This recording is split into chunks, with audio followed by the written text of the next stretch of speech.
I am here to hand over the management of the affairs of our nation to a new generation of useful leaders. And with that, he sat down. A slight deviation from the norm, where his speech would usually end with an off-the-cuff, uniquely crafted humor coated in candor. But on this day, Kibaki stuck to the script. It was instead the new occupants of the House on the Hill who bore the witty remarks while underscoring Kibaki's new role. It's not always that you find a father figure who has been in politics and leadership for 50 years. Uhuru Kenyatta and I are very lucky because we know who you voted for.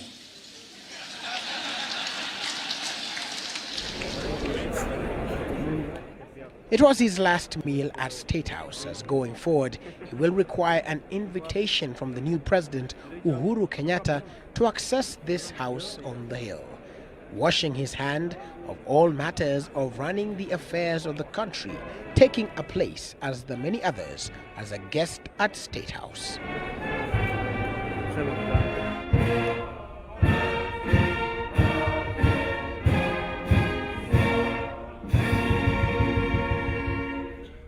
And when it was all said and done, it was time for him to leave his abode for the past 10 years, Statehouse.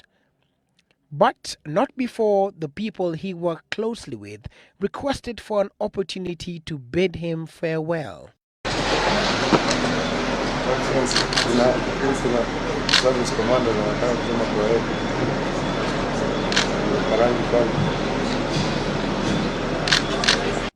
Chief of Defense Forces General Julius Karangi led the KDF top brass.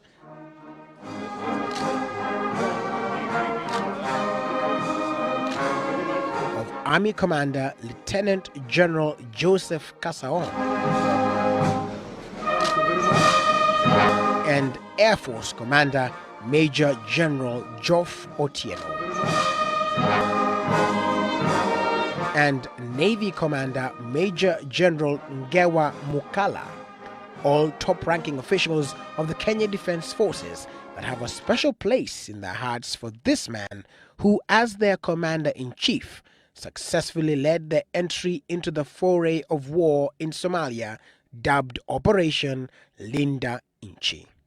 As the Commander-in-Chief, I wish to assure Kenyans that the government will deal decisively with any person or group engaging in crime activities. A rare opportunity presented itself as well for Kibaki's aide-de-camp, who, after the handing over of the sword, making Kenyatta the commander-in-chief, ya Kenya,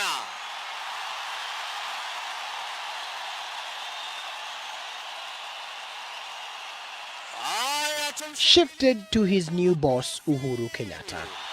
shangwe na nderemo. And so, for the first time, he too had an opportunity, after more than a year standing behind his commander, to stand in front of him and honor his years of service, before taking his place once again behind his new commander-in-chief. And those rarely in the public limelight, like NSIS boss Michael Gishangi, also bidding farewell to his former boss.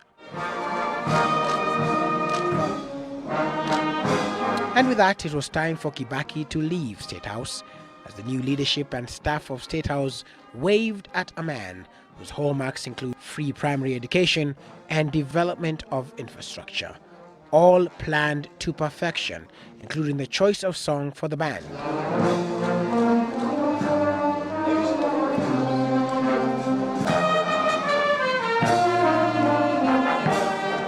Translated, asking God to guide and be with the former president, as Kibaki drove off with a car with private number plates as opposed to the stretch limo he left in earlier that morning, bringing to a close a day that had been filled with emotion, Asanteni wananchi. Excuse me. Pomp, color, and rhythm. And where Kibaki's family, save for Lucy Kibaki, played a role in seeing through his transition to the list of former heads of state and the League of African Statesmen. Willis Raburu, Citizen Live at 9.